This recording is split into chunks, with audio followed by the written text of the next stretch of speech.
हो शिक्षा हो कि शिक्षक ठुला बेलुका टनै कुँडै बुझाको नै भोट्या किसनै हो भनौ भन्याका लाग्छ कि बेलुका टन आफ्नै पड्डा दाइ भाइ किसनै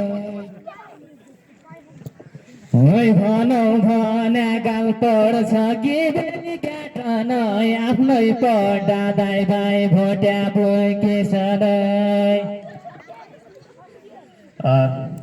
सबैभन्दा पहिला यस अतिरिक्त क्रियाकलाप कार्यक्रमका सभाध्यक्ष महोदय, प्रमुख अतिथि, विशेष अतिथि, अतिथिगण अनि सम्पूर्ण यस कार्यक्रमका सहभागी विद्यालयका विद्यार्थी भाइ बहिनी र यस कार्यक्रममा उपस्थित सम्पूर्णमा सबैभन्दा पहिला न्यानो र साहित्यिक नमन भन्न चाहन्छु। किनकि विशेष गरेर म चाहिँ आफूले जाने जति, आफूले सक्ने जति देशको अवस्था, शिक्षाको अवस्था र माया प्रेमको कुरा शब्दमा लेख्न खोजिरहेको छु र म तपाईँहरूको समक्ष आफूले लेखेको शब्दहरूलाई मुक्तकको आकार दिएर प्रस्तुत गर्न गइरहेको छु। कस्तो लाग्छ हजुरहरूलाई?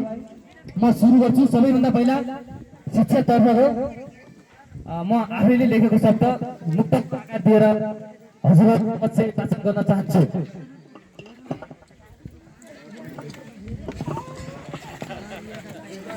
हेलो। परोढ शिक्षा सुरु गरी पढाइ हुनुपर्छ।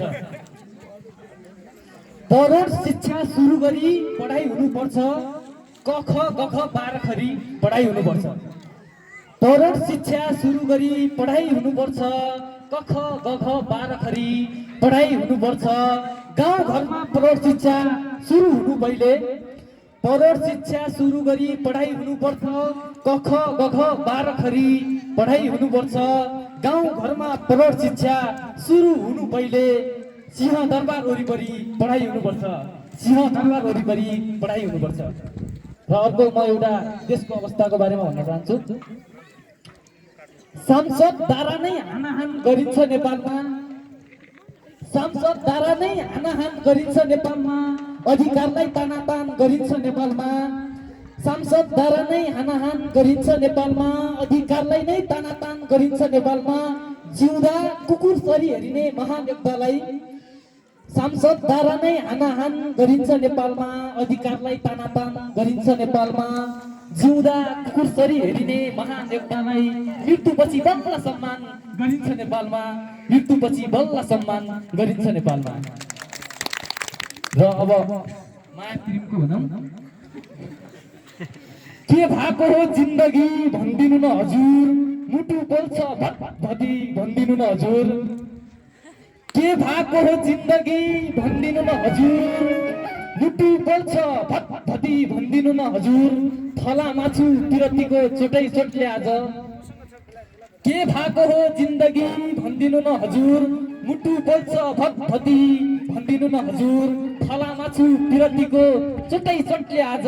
कहाँ पाउँछ ओखती भनिदिनु न हजुर।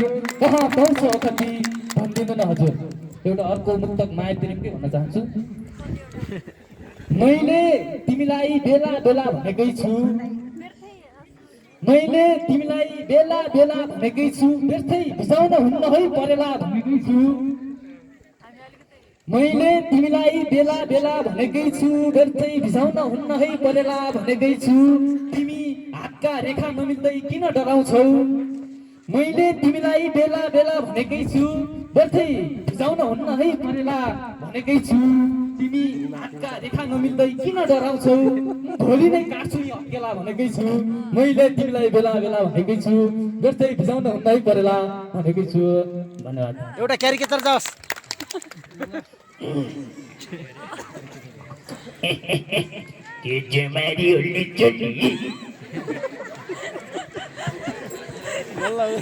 हामी ठिक त छौँ होइन।